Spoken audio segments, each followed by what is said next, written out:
Welcome to the Tom Style Show. Thank you so much for joining us. You guys, thank you so much for your support. Today, I'm just so excited. We have Julian Alvarez, the founder of Wisdolia. You know, this is a whiz kid. I'm like, wow. You know, he's going places. He has created this Wisdolia, the flashcards. I myself used it. I haven't used flashcard for almost a decade. But comeback season. I was like, wow, this is so. You know, when I see it. A lot of people talking about AI in so many larger scales, etc. But you are the one making tools. Yeah. You are the one making tools to make it accessible for people, whereas they don't have to type up or give the prompt. And that's what just blown my mind. But you know, Julian, let's talk about Wisdolia first. 100%. So what is it? You know, tell us a little bit. Yeah. So very quickly. Wisdolia is a Chrome extension that uses AI to generate question and answer flashcards for any article, PDF, or YouTube video. So it's pretty simple. You can be reading an article, a PDF, or watching a YouTube video. You just open the extension, press a button that says generate flashcards, and the AI will take the text from the page or video. It'll try to determine what are the most important parts, and then generate a set of questions and answer flashcards that you can reflect on. You can quiz yourself, kind of be like, oh, how well did I understand this? And then you can save the flashcards you find most valuable so that you can review them later. So that's a very simple version of what we have now and what we'll iterate based off. Wow, this is an incredible idea. Now, how did you get this idea, by the way? Yeah, so in our journey, this is pivot number 4. So yeah, so it took a couple of iterations to get to this point, but such is a journey. You know, the first idea you have, you think it's the smartest thing in the world. Yeah. Maybe it is. More than likely, it's not.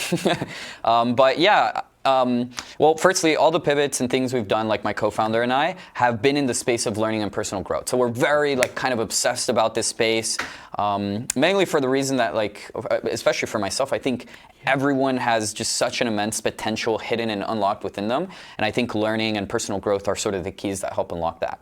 So that's kind of why we play in that space. And yeah, more specifically, the way Wisdolia came to be is that, you know, we spent like 6 months in our last big pivot, which was Mindflow, a social app for personal growth, but it didn't work. And so we're like, all right, we either need to pivot because this is clearly not working, or we're going to die. And so we're exploring ideas, and we landed on a similar idea to Wisdolia, but a little different. It was like Kindle highlights and using AI to analyze them so you can go deeper on them.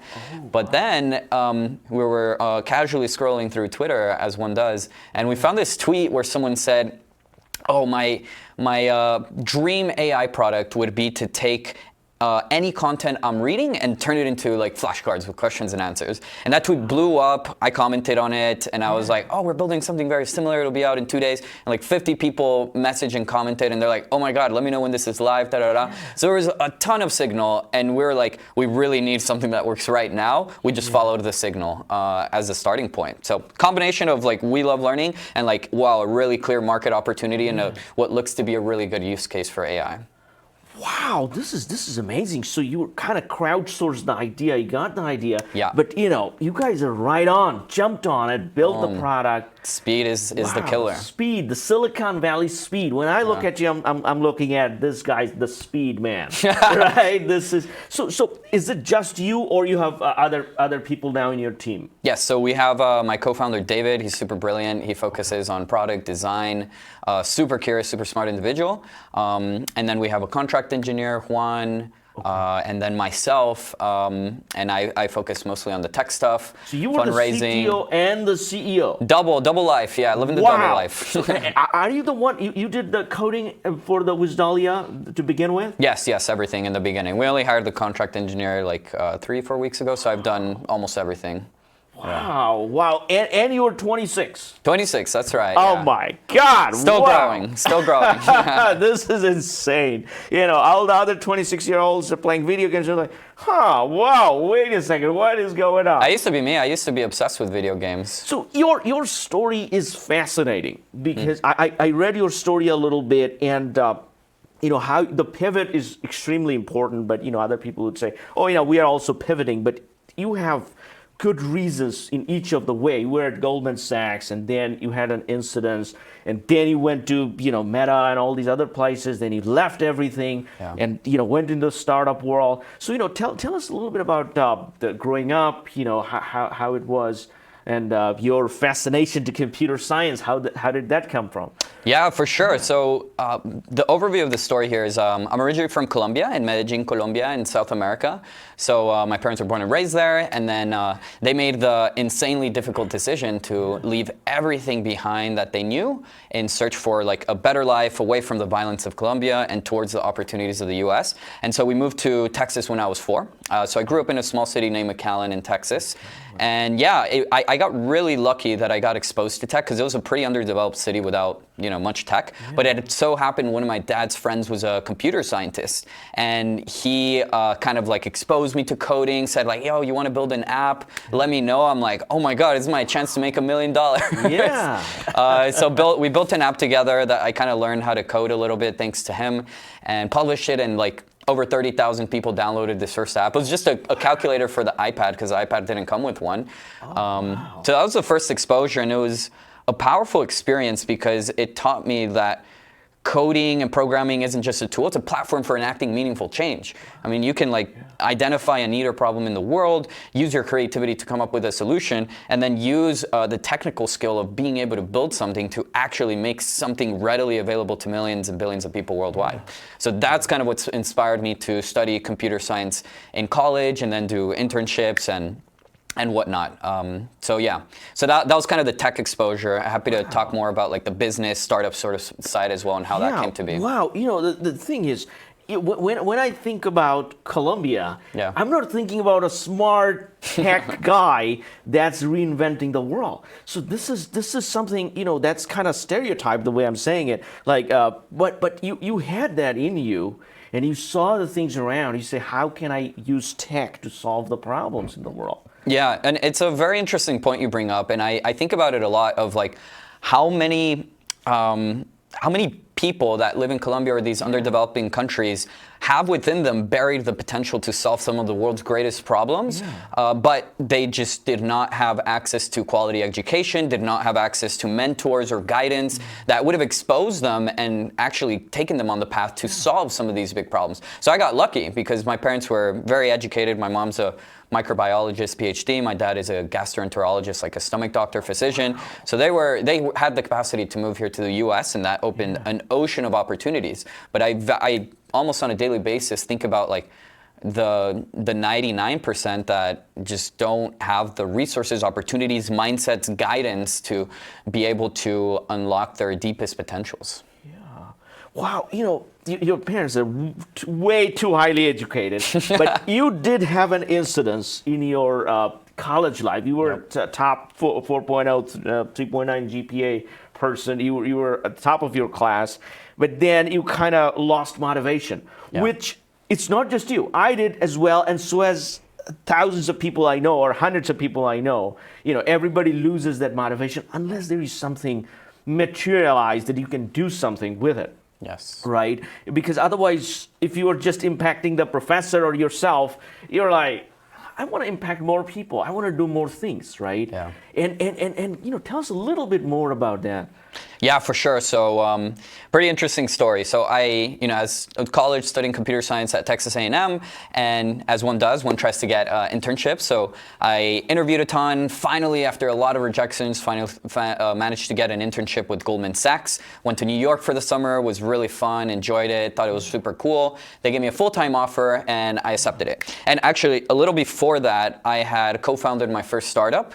Named Vise. It's like a glass door for factory workers in Mexico. So kind of the problem is like many of these low skilled workers like factory workers tend to get overworked, abused, mistreated. I know it's no surprise on the other end for the factories, turnover rates are incredibly high as 90 to 400% of their workforce turns over every year. So both sides are kind of like, almost at odds, and our big question is how do we marry the two? How do we make them like collaborate, respect each other, and have a good relationship? So our approach was to create a sort of Glassdoor-like platform where transparency with reviews, etc. So that was the first startup. I was the CTO, led the engineering team, and I started that like in my sophomore year of college. And I basically felt that by the time I went to Goldman Sachs, got a full-time offer, that this startup was so valuable in terms of like the potential impact it could have, the people I was serving, the problem it was solving, how I was growing. I wasn't only growing engineering-wise, but also leadership-wise and managing the engineers. And I love startups to the point where I was like, what the hell am I doing with school, right? Like relatively, it's like, this is not a great growth opportunity. And I'm in my senior year, I already have a full-time offer. It's like, why am I here? So basically, I made the very unethical decision to hire freelancers to do my homework my last 2 semesters of college. So I could buy myself the time to focus more on the startup, which I felt was more productive and a better use of my time. So I did that, very unethical, and it worked great until it didn't. Until the last day of my last final of my last semester, I get an email from the honor system office saying like, yo, we want to talk. And I was like, about what? No, I'm kidding. So I was like, all right, went with them. And basically, they had a ton of evidence. I used like Upwork, a freelancing platform, to hire these people, which I had previously used to for an eBay business I had, where I'd buy things wholesale from China, sell it in the US. I hired freelancers through Upwork. And I used the same account. So it had the same name on the Upwork account. And yeah, basically, they had a lot of evidence. And I confessed to it. And yeah, it was rough. My parents, who are the most ethically sound people I know and are super academic. My mom's a professor. Were like, what the fuck? Wow, What happened here? Where did we fail? So it was really rough. Was not a fun time. I ended up having a hearing with the university to basically decide what they were going to do with me. And fortunately, I presented a good case, but so fortunately I didn't get expelled. I got suspended instead for a year, got Fs in like 6 classes. And it was pretty rough. And then it came time to basically tell Goldman Sachs like what happened, because I have to go back to school.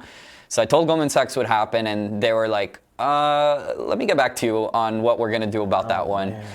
2 excruciating weeks later, they're like, we're going to have to rescind your offer and, basically reject your offer. So I lost my college degree basically, at least for a year. I lost my full-time job offer at Goldman Sachs. And then I have to go back home and live with my parents, which is great because they loved me at that time. And then the only thing that I had was the thing that got me in trouble in the first place, was the startup. And at that time, we just lost 2 of our best engineers. It'd been 2 years since we started it, and like still no decent traction. People on the team were unmotivated. So the only thing I felt that I had felt like it was slipping away from me as well. So it wasn't good, but I did a lot of personal growth work before. Like I went to Tony Robbins seminars, personal development seminars. It had a really big impact in my life. And I was like, well, this is the opportunity to put all that personal growth to work.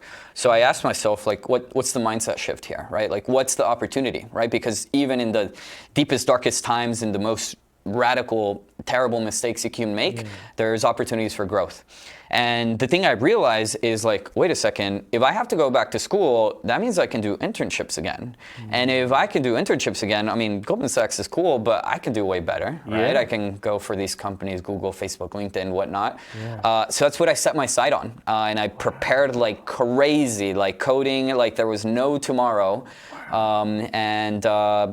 After a ton of interviews and rejections, I finally ended up getting offers from Google, Facebook, LinkedIn, and another company, and accepted Facebook and LinkedIn's offer to do internships, and both were exceptional experiences. So it was a crazy turning point. But to sum it up, I think very important to reflect on like the big mistakes, because it was a very serious and honest like ethical blunder on my part. Like even though I had justifications for doing the cheating, it's still a very unethical thing to do. So I asked myself a lot, what went wrong here? Why did I do something unethical? And what I realized was that I valued things like growth and impact so greatly that I sacrificed my value for integrity and honesty. It's like, hey, I value growth and impact so much, which is what the startup has given me, that like, fuck school, I'm gonna cheat and be unethical. But the thing I realize is that your ethics, your integrity, it's so fundamental in who you are that's a value that no matter how attractive the other values are, that's a value you can never sacrifice. So Wow, that that's is a lot of big lessons. A lot of big Yeah, a lessons. lot The of- day I got suspended, I went on a 5-day silent retreat where I just went deep into my psyche and tried to figure everything out. And yeah, it's very therapeutic. But you got to go deep to figure out what's going on when you fuck up. But that's where the growth these things is. happen to people in midlife, not when they're in college, not the teenager going through silent retreat, going through. But so that's an important thing. You learned some lessons that people actually learn 10 or 20 years later in their life. Yep. And so since you learned it and you made yourself better, and the Tony Robbins, generally people later in life listen to Tony Robbins and self-improvement, self-development, not the teenagers. But that's an incredible thing. I think that gave you a lot maturity over your peers. You kind of started thinking, because even today I talk to founders, they value growth and more than the integrity and what they're doing, etc. The advertising dollars over what they're selling, right, etc. So, but that is an important lesson that you learned. Are you also applying that to your startup life, that no matter what, we're going to keep the integrity of the company, we're going to keep the mission, we're not going to sell out the people that trusted us to begin with? Is that something that also resonates in your startups? Oh, 100%. I mean, integrity is something that applies to everything that you do. And no matter where you are in life or what you're doing, there's always an opportunity to take a shortcut where you can be unethical, and it's very tempting. And that's a constant dilemma we have to face as humans. And at business and startups, it happens on an even bigger scale. So part of what I reflect on a lot is that I'm actually very grateful that I had gotten caught doing the cheating, because it further prioritized and brought to front like the values that I think are most important. And also, it's like, if I would have gotten away with that, it's very easy to think that like I would have developed the confidence to get away with things in the future. And if that would have happened, especially going down the path I'm going now as a startup founder building a company, who knows, maybe that ethical blunder could have happened with like thousands of employees at a much bigger scale with billions of dollars on the line. So I think, especially in today's world where like businesses lose a lot of trust very easily. Like I worked at Meta at Facebook, for example. They had very low trust, unfortunately. So it's kind of like you got to win trust, and it's not easy because people are already skeptical. So you have to demonstrate that, and I think transparency and authenticity is a core principle that I operate with now more than ever. Wow, that's amazing. Now think of it this way. So you have been starting these businesses, Vice, your first startup, and then and then you started Mindflow. You kept on starting businesses. So you were like a pro. You wake up in the morning, you have an idea, boom, and not just an idea, you execute on it. So tell us a little bit about these journeys. So Vice was the glass door for the factory workers, helping them out, and then you went to Mindflow with, I think, mind training with the Tony Robbins ideas and how to help people. Is that the thing, the Mindflow? So Mindflow, I would say it's like the same company as Wisdolia. We just gave Wisdolia a different name. So Mindflow is like the original name of the company. It started a year and like 4 months ago. Wisdolia is just like our fourth pivot. In which we changed the name. But with Mindflow, I mean, it's been like 3-4 different things because we pivoted. But it started off as a learn-to-earn platform, so kind of taking inspiration from Web3, NFTs, and play-to-earn games like Axie Infinity, where you could make money from playing a game. We're like, yo, this is super cool. What if we did this for learning? So did that, and pivoted several times. And the big bet we made, where we spent like 6 months, was we built a social app named Mindflow that was focused on personal growth, right? Like creating a space where you could be authentic, vulnerable, share like the things you're learning, how you're growing, and kind of have people, friends, supporters along the way to support you along your growth journey. So that was the core idea, and it was really cool, fun idea, but I think we failed to pinpoint a specific pain point that we tackled really well, and didn't end up growing or doing as well as we would have hoped, but it's part of the journey. Yeah, part of the journey. And then you went to Wisdolia. Yeah, we did one little 2-week experiment in between, sparking joy. It was like like connecting the world through gratitude. Like I write you a gratitude letter, that creates a chain, and you have 48 hours to write someone new a gratitude letter, otherwise the chain breaks. So that was a very simple idea, and our big hypothesis is like what percentage of people will continue the chain forward, and not enough people continue it forward. So it was like, okay, a little 1 to 2 week experiment. But that's the phase we were in. Like we were like, all right, we'd like made a massive bet on something we weren't even sure would work. We over calibrated. We're like, let's just make a lot of little small bets, like 1 week sort of experiments, and whichever takes off has the most signal, that's the one we'll focus on. And Wisdolia was sort of the third little tiny experiment, and that one actually took off and did well. Wow, and so you know that sparking joy, I saw that, and Jimmy Fallon does the thank you letter, right? Yep. He does this thank you letter, and I was like, oh wow, this is so nice. So basically the idea was you have to send it to somebody, and that person has 48 hours to send it to somebody else. Yes, exactly. And so the goal is to keep the chain alive. You have 48 hours until the chain breaks. Write a gratitude letter to someone new to keep the chain alive. Why? Because one, you're given the space and opportunity to express gratitude, which sometimes we only express gratitude when the space or an excuse to do so presents itself. So cool, there's your chance. And two, by doing so, you're giving someone else the opportunity to pay the gratitude forward. So we wanted to kind of create like a sort of viral loop and chain effect around gratitude. Yeah, it can still happen, you know, because this is a good in people you're bringing up. Yeah. Because when I saw that, my first thought was one of my mentors, and he happens to be one of my ex-bosses. He helped me a lot. So I thought of using that to, you know, for a second I thought of, okay, I should send him that, and then I was like, is the timing right, and et cetera, et cetera. I think a lot of times those thoughts come to people's mind that I really want to send, but am I ready for it? Yeah, there's a lot of friction around expressing gratitude. It's a weird human thing of like, well, there's nothing that people love more than to receive gratitude, right? Like it's a beautiful message, but it's for some reason it's so hard to do it. And there's this beautiful quote on gratitude I like a lot that says, feeling gratitude but not expressing it is like wrapping a gift and not giving it to someone. Oh wow! Yeah, wow. That's a beautiful quote. Yeah. Yes, and wow, and you created the logistics to do that. Yes. You know, to deliver the gift. You're the Amazon of gratitude, man. Look at you here. Wow. Okay. Except it didn't work. But maybe there's some iteration of it that could work. That could work, and because with Wisdolia. So how much do I have to pay to use Wisdolia, or is it free? So there's a free version and a paid version, and the free version has 3 limitations that the paid version does not.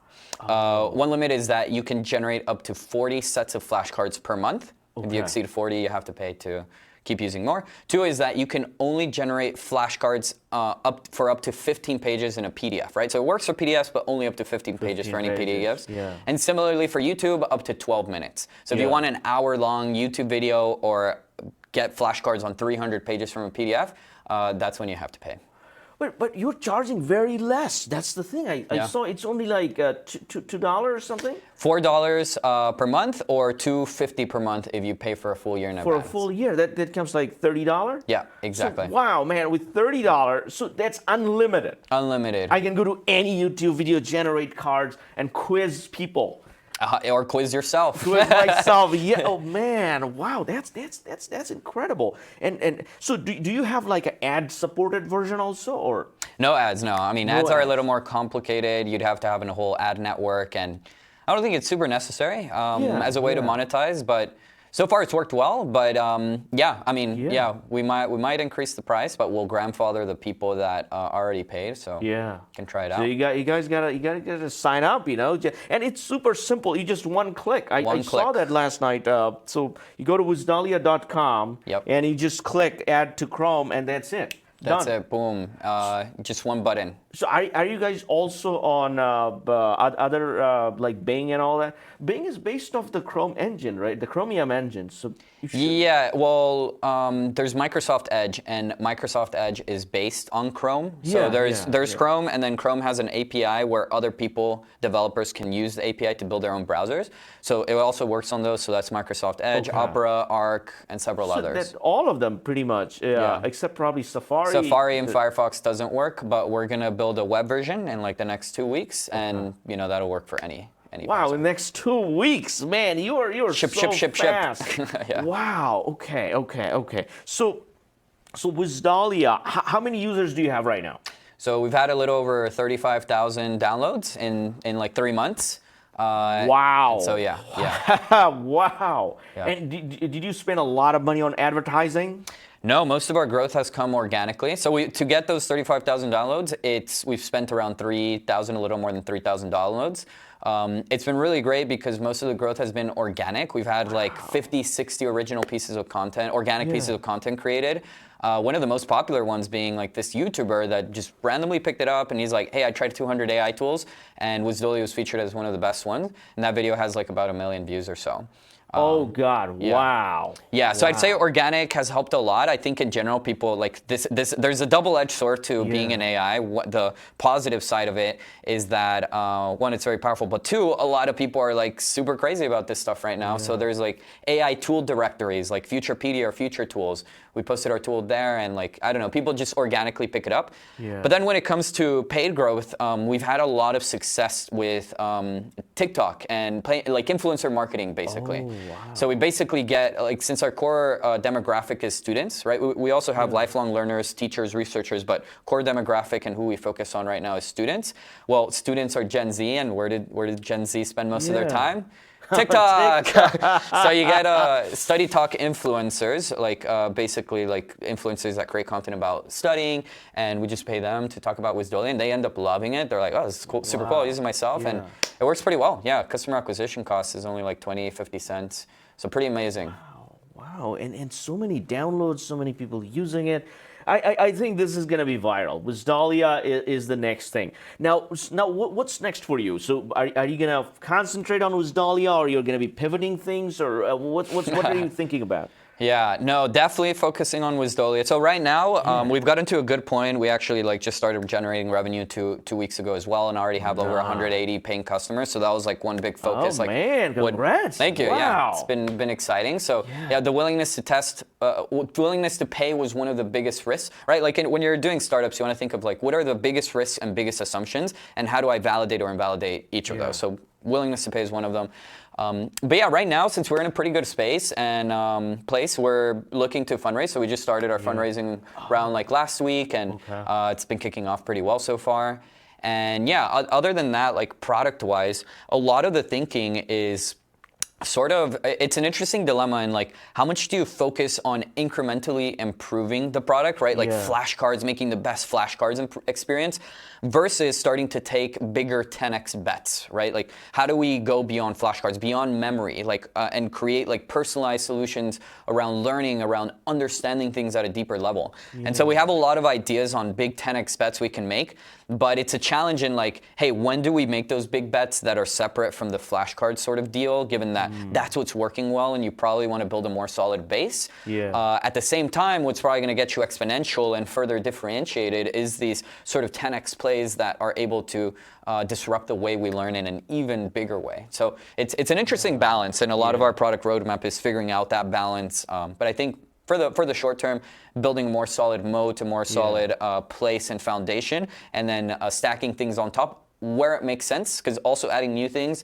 has the complexity of like, are you disrupting the user experience? Is it too much going on? So that's a constant challenge, but that's sort of how we're thinking about the product, the roadmap, and where we're going. Yeah, this is incredible. Now, in terms of fundraising, so you guys are raising, this is your seed round, or? I'd say like pre-seed. Could also be like seed, somewhere between pre-seed.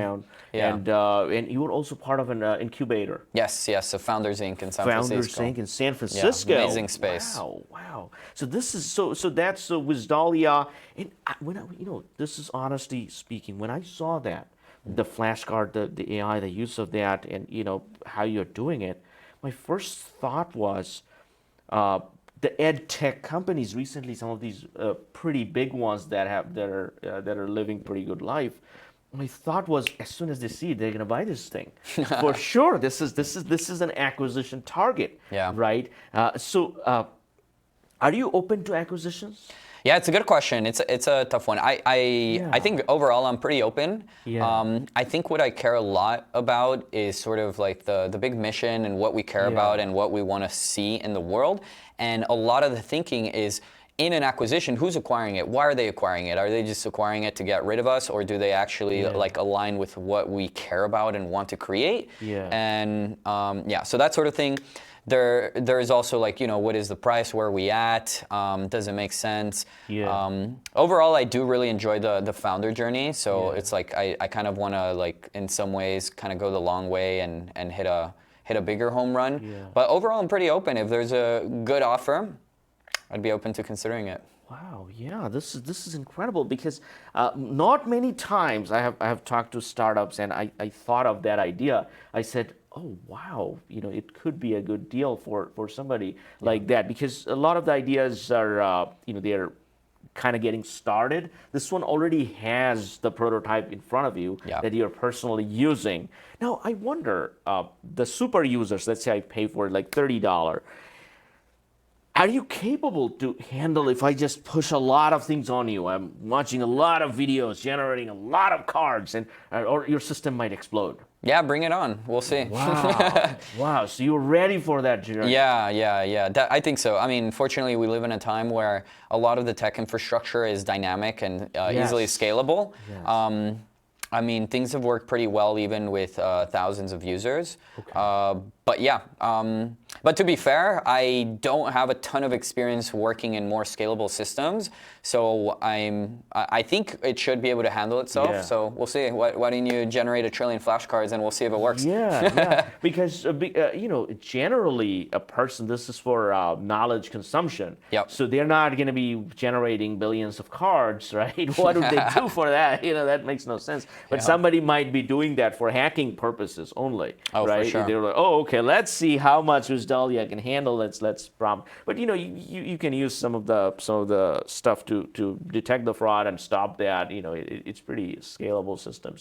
So you are the one bringing AI to the masses instead of giving people the idea that AI is bad. So what's your thought on that? Like, do you think AI is good or bad, or do you think it depends on how you use it, or all those political ways of saying it? Yeah. It's a tough one. No, it's a fun question. I have mixed thoughts for sure.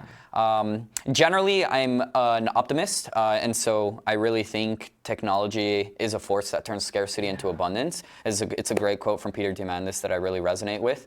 And so I really do believe in this vision of abundance, and I do think a technology like AI is so powerful and so ubiquitous in its capabilities that it's going to transform every single industry for better, right? It's going to create a lot of abundance, a lot of efficiency.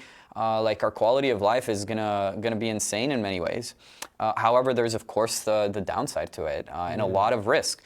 I think there's short-term risks and long-term risks. The short-term risks is actually what I would say is the problem I'm most fascinated about, and that I see kind of very connected with what I'm doing at Wisdolia. And that problem is basically that we live in a world where the only constant is change, and the rate of change itself is accelerating, right? It's an exponential age. And because of this, a lot of jobs are being displaced by AI, by automation, by machines, and that's only going to continue to increase.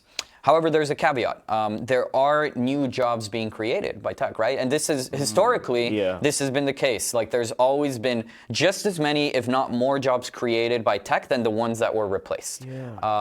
However, I think there's two conclusions from that. One is that I think there's going to be a threshold that we reach where there will be a tipping point where the number of new jobs that are displaced is more than the jobs that are taken away. So I do feel like eventually, I'm not sure when we'll reach that tipping point, but for now, there's a lot of new jobs and opportunities being created. So I'd say the problem is not so much like, oh, I lost a job, there's no jobs. The problem is more so, how do you go ahead and adapt to these changing times and become incredibly adaptable. And I think the way to do that is to become a super learner. You have to be able to learn way quicker, way faster than anyone else. And I think that's where Wisdolia connects. But that problem really concerns me. But yeah, happy to talk about longer term risks as well with AI overall. But that's how I see the short term probably causing a lot of job displacement and economic turmoil because of it, riots. So I don't know. Short term, I think if you're a super learner, you're trying your best, you should be okay. Nothing to worry. How about long term? Yeah, so long term, I think, long term, like how long are we talking about? Not too long term, probably like 5 to 20 years or more. Okay. The thing is, like, these are exponentials. If you zoom into an exponential line, it looks linear. Yeah. If you zoom out, it looks like a freaking hockey stick upward. It's the hard thing about exponentials is that we are linear thinkers, not exponential thinkers. And I'll give you a very simple example. If I was to take 31 meter linear steps, where would I be after 31 meter steps? 30 meters down the line, right? Now, if I told you, if I take 30 exponential steps, where the first step is 1 meter, the second step is 2, third 4, 8, 16, 32, where am I after 30 meters? 30 steps, I mean. You're like, I don't know. Look at that. Somewhere. Well, it ends up being, that's a good way to think about it ends up being that it's 1 billion meters. That's enough to revolve around Earth like, I forget, I think it's like 2 or 4 times, like revolving around Earth. So it's like the difference from 30 meters to like 4 Earth revolutions is insane. So we're just like not, we're not designed to comprehend exponential growth. And so exponential growth goes from deceptive to disruptive, almost like in an instant, right? You go from 0.1 to 0.2 to 0.4 to 0.8. You're like, oh, it's still nothing. And then all of a sudden, 1.6, 3.2, 6.4, 12.8, and it just keeps going and it takes off. So yeah, I think firstly, very important to be aware of kind of exponentials and just how fast things will move. So the risk I see long term, to answer your question, is more so around like the sort of questions of like, what happens when AI becomes 100, 1,000, 1,000,000 times more intelligent than we do? Like, will we still have control over it? Is it even ethical to have control over AI if it becomes conscious? Will they be like, hey, you guys are like slave owners to us. Why are you controlling us if they develop that level of consciousness? And we're giving AI increasing capabilities, right? Like you look at ChatGPT, well, it's just like a big brain. Ask it a question, you get an answer. What if ChatGPT had like arms and legs and had the autonomy to make decisions based on data it gathered? Now it can actually like do stuff. So I don't know. I think, and then it's also like the best hacker in the world is probably going to be an AI. So hacking our cars, hacking our computer systems, whatnot. So I don't know. There's all these sort of risks that I think are very imminent and pressing. But I do also feel that in an interesting way, the same thing that's causing the problem, AI, is the same thing that could help fix it. So for example, AI is becoming way more intelligent. How are we going to compete? Well, what if we use AI to augment our own intelligence or use brain-computer interfaces, Neuralink, to increase our intelligence?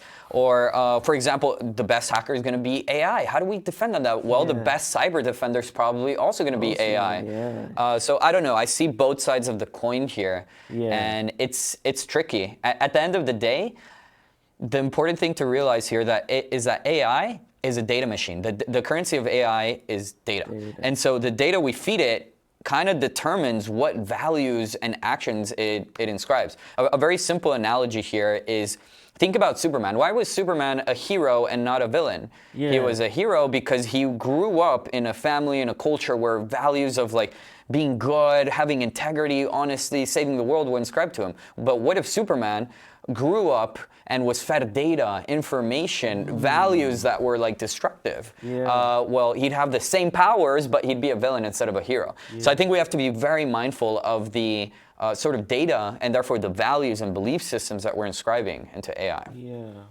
The data that we're feeding to it. Wow, this is beautiful. So you're like a thought leader in this industry. Also, you're growing up to be one. Yes, right? It's fun to think about. so that brings up your own podcast. You have a podcast, Inventing the Future. And it's amazing things you guys talk about. I listened to a couple of episodes, about the startup life, where somebody can actually feel connected. They feel another founder, the similar problems that they're facing and the things they're discussing. They may not have all the answers, but they're working towards it, right? It's a beautiful thing. So how did that idea come about? Yeah, it's super fun. So, several reasons inventing the future came about. One was like, when I think about the impact that I want to have, there's several ways to have that impact. And the two general ways I think about it are having an impact through like conversation, through your thoughts, through your influence, and also through building companies and products that influence people. And I basically realized that the thing I love the most is building companies, building products, and being able to solve things at scale. But I also came to realize that there's problems that you just probably cannot solve with a product. They're like problems that are solved with knowledge, with ideas that inspire or help you shift your mindset. So I knew I wanted to have that level of impact in that regard. And then the other big thesis is basically like, wow, there's so many massive problems around the world. And as my mentor, Peter Diamandis, says, the world's biggest problems are the world's biggest opportunities. So my big thing was like, all right, well then what are the biggest problems? And why don't I go and talk to the people that are trying to solve the world's biggest problems? Wow. So that's exactly what I focus on. I talk with visionary tech founders that are solving the world's biggest problems and kind of dig deep into like how they see the world. What problem are they solving? Why? What is their philosophy and mindsets around startups? How do they really not just survive, but thrive as a founder in something that's so freaking difficult that most people just end up failing. So it's digging deep in a lot of those areas. And of course, technology in the future and how things will look down the line with all the innovation and breakthroughs that are coming. Wow, that is beautiful. I could not imagine a 20-something-year-old is thinking so forward. You're a forward thinker. And that's why it's called inventing the future. Okay. So you're kind of living in the future, man. Yeah. That's kind of your thing.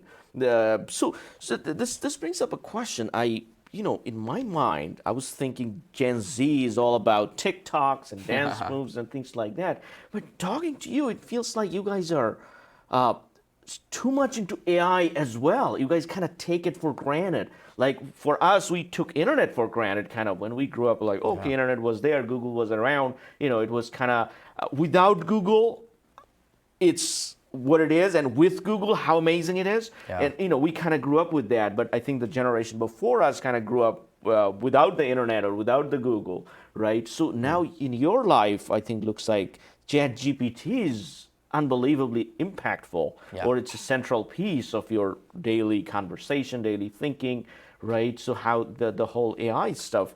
Now, how are you guys? Do you think other people in your generation are also kind of thinking in the AI direction, or have it part of their conversation, things like that?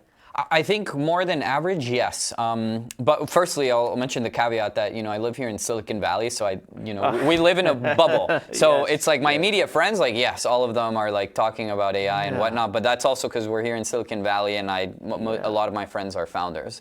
So that's the caveat of my perspective here. But I think more than average, yes, Gen Z is much more in tune with what's going on. And it's also because partially, I think it's because it's really valuable to them as students or as influencers, right? Like if you are on TikTok a lot, you're gonna see AI stuff more than likely. There's even trends nowadays, for example, that use deepfake voices of like presidents talking with each other on Discord, for example, and that uses like AI, right? So like we're getting more exposed to it, and I'm not really sure how much like the average Gen Z is aware of what things are AI and really how powerful it is and how it's going to change everything. But I do think on average they're much more in tune with what's going on and much more exposed to it.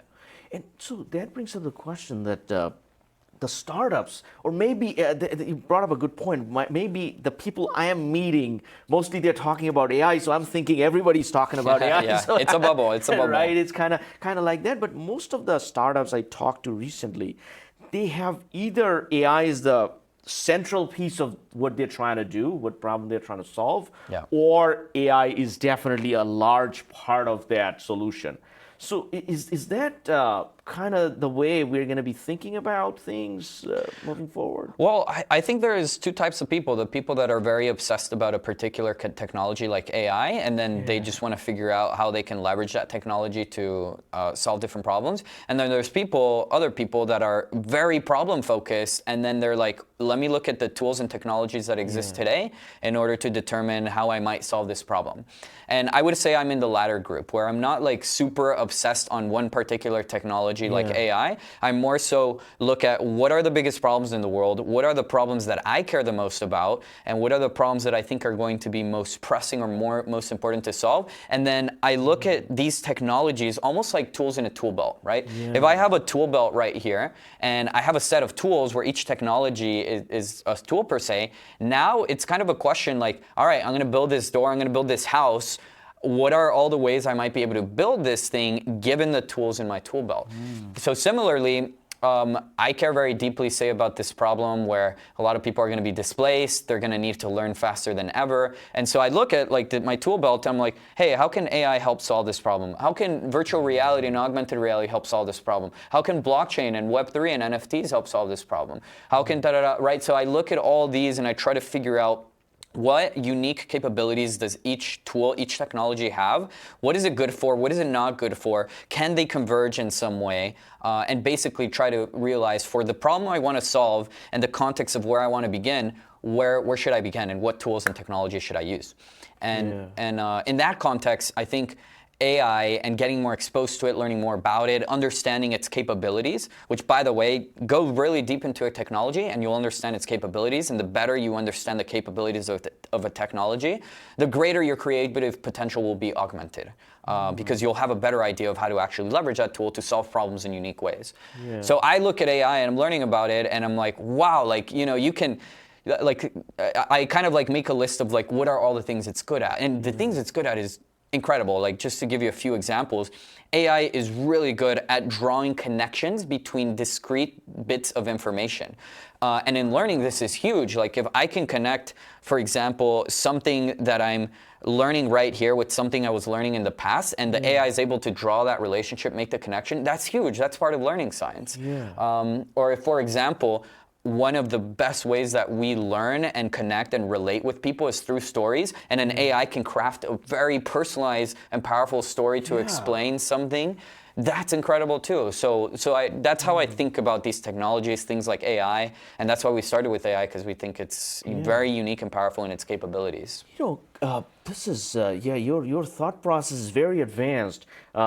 Speaking of which, a couple of years ago, you guys, not you, but your generation was kind of into this NFT and this crypto stuff. Yep. Are you into that as well, or? I am, yeah. And actually, as I was mentioning, the first idea for Mindflow, this company, it was Learn to Earn, right? Which was based on Web3. So I'm pretty into it. I'm very bullish on crypto and NFTs in the long term. I think the problem was that there was just an insane hype cycle that was overhyped to the point of what is its actual value. And then it's like at a point where it's like completely crashed below the point of its actual value. So I mean, you have to think about that. There's two lines. There's like, what's the actual value and what's the perceived value? And for many times, crypto's value was a little greater than its perceived value. And then what happened is, like, when you have bubbles, it's like the perceived value is way greater than the actual value. So everyone's like, holy shit, let's buy these NFTs at millions of dollars, and the hype bubble is insane. And then shit crashes, and now the perceived value drops even below the actual value. So that's how I see it right now. Like, I think crypto's, like, Ethereum's like at 1,800. I think it's worth much more than that. It'll be worth much more than that in the future. But yeah, it's really understanding things at a fundamental level. Like, what is this technology? What does it enable? And I invested in crypto before I knew what it was, and then it dropped, it crashed in 2020, I think it was. And I lost hope. I was like, this is like bullshit, whatever. But the problem was that I never took the time to actually understand the fundamentals. Now I have a much better understanding of the fundamentals. And because of that, even though like things are really bad perception-wise for crypto and NFTs, I'm super bullish for them long term. It's just a little lull that we're in right now. So out of these cryptos, because one of the things back in our time we used to be fascinated about is this Satoshi Nakamoto, the paper, the Bitcoin, the revolutionary things. and then came so many coins that we lost track of things. We were like, oh, we could only process the Bitcoin and maybe Ethereum. That's about it. And then came millions of other coins. We were like, okay, we don't know what's going on there. Yeah. Now, in terms of one of the biggest problem in crypto is for this distrust is the FTX, all these collapse and kind of the security issue. Yeah. That okay, I own this, but do I know my wallet is secure? Yeah. Or your AI is gonna take it away from me. But I think the same way as you explained, the AI could be the one saving you from another person taking it. Right? Yeah, exactly. I mean, it's always two sides of the coin. And I think right now there's a lot of friction in creating a wallet. How you use this? How does it work? Yeah. Where do I even keep my money? How do I make sure this is safe? Like, what if I get hacked? There's a lot of risks and friction, and so frankly, the user experience is not great yet, but it's improving over time. And I think one of the things that will improve with time is, better security, better infrastructure to protect against hacks. So I think AI could probably be a big piece of that solution. So this is so now for your generation. These are general questions I'm asking you to kind of get to know. In terms of, do you guys anything that happens, you just go to TikTok, or you guys also tweet? You guys do Instagramming and all that stuff. Which one is the number one for for people you meet? Plus the people you went to school with? Yeah, well, I think most Gen Z is like TikTok for the most part. But for me, not really, because for me, TikTok's just like very addicting and a waste of time for the most part. Yeah. I think it's good for like getting in tune with like trends or what's happening. You get exposed to a lot of different life through TikTok, which is cool. Yeah. But for me, the main one is Twitter. But the problem is that my Twitter is mostly tech and startups, so it's also a bubble, but in a virtual world. So I don't know. I do admit I'm mostly in a bubble, and so I think I would imagine most of the Gen Z generation probably resorts to TikTok and Instagram over Twitter. TikTok, Instagram, Twitter. So but staying in a bubble is important because you're trying to get somewhere. So you need to know the stuff. It's not like because there are bad bubbles. So many ways there are so many bubbles. We had I don't know whether you know the real estate bubble, the subprime mortgage back in the days. You were probably very young that time. But and then there was .com bubble, and and then now there is no .com available. So you have to invent a word to get the .com, and then there was the crypto bubble. The next bubble, probably AI bubble or something coming. It's probably coming. I mean, that's the natural cycle of things. But I mean, when I say bubble, I mean so not like things are about to crash. More so like I'm constrained in this space in which I'm not getting a lot of outside perspective. So my worldview and everyone's worldview, we all live in like bubbles of sorts in our local environment. But most people would not think that they're in a bubble. So I'm very like hyper aware, like, okay, these are my perceptions, these are my beliefs, but I realize that a big like this is mostly a factor of the bubbles that I'm a part of. And I think a bubble is a double-edged sword. It's good in the sense that you can go really deep, and like for me, I love the Silicon Valley bubble because it's like tech, founders, investors everywhere, and like these connections help inspire, have valuable relationships that can help contribute to success. But the downside of the bubble is like I don't get as much diversity of perspective, right? So I'm not as in tune with like what's the average Gen Z look like you're asking me, or what are problems that exist outside of this bubble that I'm not as hyper focused on or aware of. So I try to be very mindful of that. But that's very amazing, because you're thinking about it, and this is a common problem for generally any Silicon Valley founders that have received success, or even that happened to Mark Zuckerberg quite a bit because he achieved success so early in life, and he kind of controlled the world for so long with his social media. But he's a person, he has to make decisions, and it's difficult also if you think of it. How does he bring the trust back? What are the things he needs to do? Because then he has to get out of his comfort zone, and even if he does, it's a difficult world. And you're going to face similar problems as your AI startups become more successful. But you were so thoughtful. on your things, and you're sharing that with the world through your podcast, Inventing the Future. Inventing the Future. And then you have Wisdolia.com, where you are giving people the learning. So you are a lifelong learner, man. This is unbelievable. I love that. Now, before we let you go, we need some advice from you. Let's say, somebody graduating from college, or somebody going into college and thinking about dropping out. They have a startup idea, but they're worried because the same way my parents, they're also doctors, and your father is a doctor. Yes. Right. And so when you come from that kind of family, what happens is you're like, I could just be an engineer, I could just be a doctor, I could live a simple life. It's still a very good life. Yes. Why am I giving that away? And if I'm not successful, how in the world am I going to go back to the family? It's just, oh my God, what have I done? Right? So that kind of feeling is there. So what's your advice to that generation or to the people? Great question. So I think there's two general paths in life, to make it very simple. One is the traditional path and the non-traditional path. The traditional path is go to school, get a good job, like climb the career ladder, right? And the thing is that your parents more than likely went through the traditional path, your friends and family went through the traditional path, and society almost naturally is kind of like pushing you to go down the traditional path. And then there's a non-traditional path, like, F this, F the money, like I'm gonna become a musician, I'm gonna become an artist, I'm gonna start a company, I'm gonna like just scroll what the rules are. I have my dreams. I know what I want to do. I'm gonna go in this direction. That's great. You should do that. 100% go and do that. But be very mindful that there's going to be a lot of resistance along the way. So my parents, they're both very academic. Like trying to fly through them that I don't want to go to college never really worked.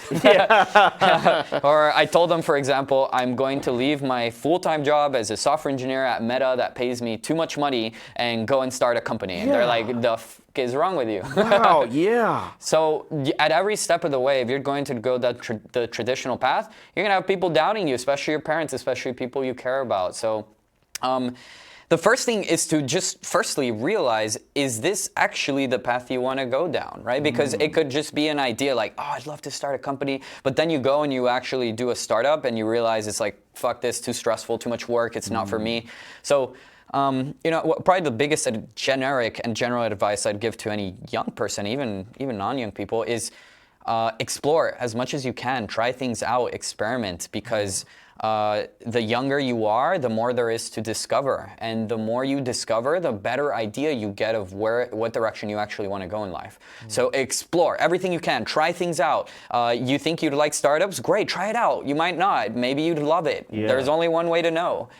So I don't know. That's what I would say on the traditional path, non-traditional path. Be very careful who you listen to. My parents are super wicked smart, and I respect the hell out of them. But they're also not founders. So I have to be very careful what I listen to. Wow, man, that's a lot of very good advice. I love that. So, Julian, people that are downloading Wisdolia.com, I know you also have a very unbelievably beautiful domain name, Julian.ai. Yes. That's like you're already thinking about the future before you invented the future. And what is your email? Infinity@Julian.ai? Infinite at Julian.ai. Julian.ai. Julian.ai. I have this like alter ego almost of like Infinite Julian. Infinite Julian. Oh my God, that's beautiful. So so you are the AI man, and we wanna listen to you more once you have millions of users and you have different set of problems that you don't have today, and then how you're solving those, and so please come back and let us know how things are going, and we're so honored to have you. Thank you, Julian. And folks, please do subscribe and check out Wisdolia.com and download it, learn some stuff, maybe try it on this video, see how that goes.